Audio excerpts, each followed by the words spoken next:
Welcome to Study Loop. So here we're going to say for part A, we want to find the formula for the minimum deviation. So for part A, we can say that the first contribution, delta theta sub 1, would be equal to, again, the angle of incidence minus the angle of reflection. And this is just for the first contribution. The next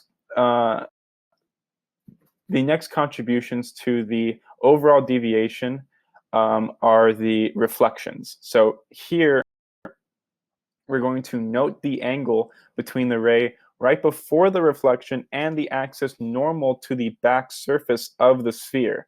We know that here this is equal to the angle of reflection, and then we're going to use the law of reflection to conclude that the angle by which the ray turns would be delta theta sub r. This would be equal to 180 degrees minus 2 times theta sub r. So essentially, for k reflections, for k number of reflections, we can say that delta theta sub 2 equals k theta sub r, and we would be accounting for all of the reflections. So we can also say the final contribution here would be the refraction suffered by the ray leaving the sphere. We're going to call this theta sub 3. So that delta theta sub 3 here would be, again, theta sub I minus theta sub r. We have that the minimum deviation angle would be delta theta sub 1 plus delta theta sub 2 plus delta theta sub 3. And we can solve for part A. This is equaling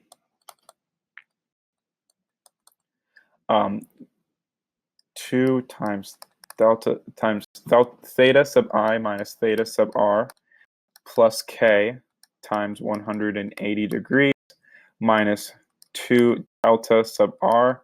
And this we can solve simplify k times 180 degrees plus 2 times theta sub I minus 2 times k plus 1 times theta sub r. Now, for part B, we have k equals 2, n is equaling 1.331. This is given in problem 3377. And we can say that here we're going to search for the second order rainbow angle numerically, where the angle of incidence is equaling 71.90 degrees. And we find that the minimum deviation angle, would be equal to approximately 230.4 degrees. This is by plugging all of our constants into the equation that we have proven in part A. Now, for part C, this would be for red light. For blue light, however, for part C, we have blue light, and here the refractive index n is giving us 1.343, and the angle of incidence here would be 71.52 degrees. So here the minimum deviation angle is actually 233.5 degrees. For part D, they simply want us to find the difference between our answers in part B and part C. So essentially this would be 233.5 degrees minus 230.4, and this is equaling 3.1 degrees. So this would be our answer for part D. For part E, we want now the third order rainbow angle numerically. We're going to solve for that minimum deviation angle, but here we have a third order. So here k equals 3. Again, here n for the red light is the same, 1.343, and the angle of incidence here is equaling 76.88 degrees. We find that the minimum deviation angle here is going to be 317.5 degrees. Again, this is for red light. And for part F, we have, again, blue light. The refractive index is the exact same. This would be, my apologies, this would be 1.343. This would be 1.331 for red light. My apologies. But again, we're using the exact same equation and then just simply plugging it in.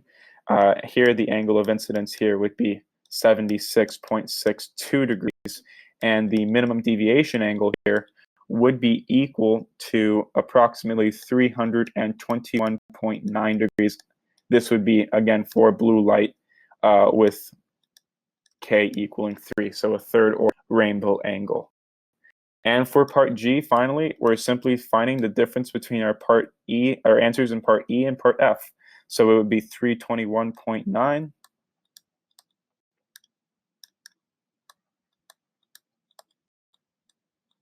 degrees minus 317.5. This is equaling 4.4 degrees for our change for our delta theta. This would be our deviation angle for the rainbow itself. Or we can say the angle width of the rainbow, 4.4 degrees. That is the end of the solution. Thank you for watching.